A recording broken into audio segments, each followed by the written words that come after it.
کہ نبی کریم صلی اللہ علیہ وآلہ وسلم کسی جنازے میں تھے اور قبر کی تیاری میں بھی دیر تھی، تو جیسے سب انتظار میں بیٹھ جاتے ہیں تو نبی پاک صلی اللہ علیہ وسلم نیچے بیٹھ گئے. آپ کے ہاتھ میں ایک چھڑی تھی اور آپ زمین میں جیسے آدمی کچھ سوچ رہا ہوتا ہے تو ساتھ ساتھ ایسے تو پھر آپ نے اس موقع پر ایک بات ارشاد فرمائی.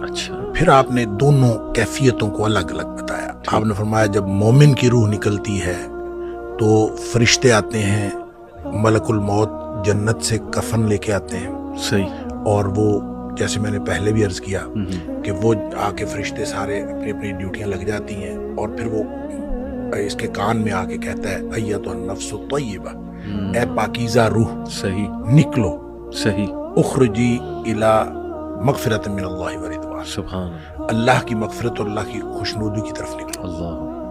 تو پھر وہ تو فوراً نکلتی ہے نا، مطلب اس کا مطلب وہ تو خوش ہوتی ہے، وہ تو نکلنے کے لیے پھر دیر ہی نہیں لگتی.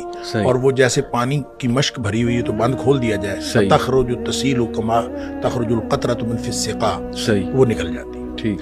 تو دوسرا جو ہے جب وہ مومن کے علاوہ کافر اور منافق کی موت کے لیے جب فرشتے آتے ہیں تو نبی کریم صلی اللہ علیہ وسلم نے فرمایا وہ جہنم سے بدبودار کفن لے کے آتے ہیں.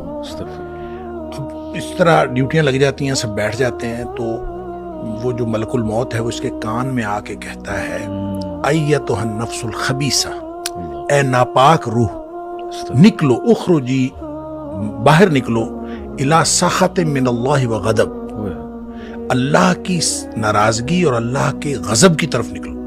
اللہ کی ناراضگی اور اللہ کا غضب تیرا انتظار کر رہا ہے. آپ اندازہ کریں جس کو یہ کہا جائے اور ادھر دنیا میں پڑے ہوئے اس کو یہ خبر مل جائے کہ اللہ کی ناراضگی اور اللہ کا غصہ میرا انتظار کر رہا ہے، تو وہ کیوں نکلے گی؟ جی ہاں. پھر نبی پاک صلی اللہ علیہ وسلم فرمایا فتفرق فی جسدہ، وہ پھر جسم کے اندر چھپتی پھرتی ہے، کبھی ادھر جاتی کبھی ادھر. اس کا مطلب ہے ایک اینٹیٹی ہے نا، بالکل روح ایک چیز ہے، اس کی بھی ایک پوری سمجھ ہے. ہاں جی، وہ بھاگتی پھرتی ہے. فتفرق فی جسدہ، جسم کے اندر بھاگتی پھرتی ہے، باہر نہیں نکلتی. تو پھر فرشتے جو ہیں وہ فینزعہ، وہ پھر اس کو کھینچ کر نکالتے ہیں. اللہ اکبر. اور پھر اس کی جو نبی پاک صلی اللہ علیہ وسلم نے مثال بیان فرمائی، کما ینزع الصفود من الصوف المبلول، جس طرح سے گیلی اون ہو اور اس کے اندر گرم سلائی لوہے کی رکھ دی جائے اور پھر اس کو کھینچا جائے ایک طرف، ظاہر روئی وہ اون جو چمٹ جائے گی، تو اس کو ایک طرف سے کھینچیں گے تو وہ تو تار تار ہو جائے گی. فرمایا اس طرح فرشتے جو ہے اس کی جان نکالتے ہیں. قرآن کہتا ہے والنازعات غرقا، ڈوب کر کھینچ لینے والے فرشتوں کی قسم، سبحان اللہ. والناشطات نشطا، اور بند کھول دینے والے فرشتوں کی قسم.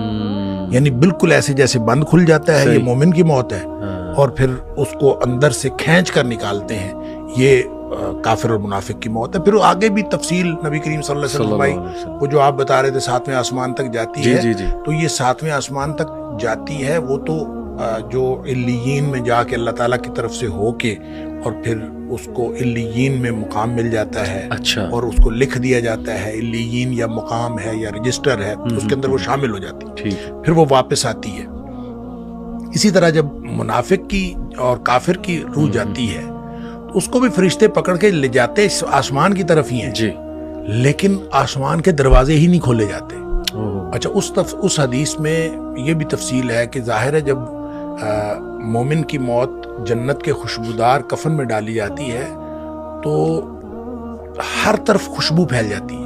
صحیح. اور وہ فرشتہ جب لے کے جا رہا ہوتا ہے اس کی روح کو، سب پوچھتے ہیں کس کی روح ہے، کیونکہ خوشبو پھیلی ہوئی ہوتی ہے. صحیح. اور ہر شخص اس کے لیے جو ہے نا وہ دعائیں کر رہا ہوتا ہے، اور ہر شخص خوشی اور مبارکباد کی صدائیں آ رہی ہوتی ہیں. دوسری طرف جب وہ کافر کی منافق کی موت وہ جب آتی ہے تو اس کی بدبودار کفن ہوتا ہے اور بدبو پھیل جاتی ہے سارے چار چفیرے ہر عالم. صحیح.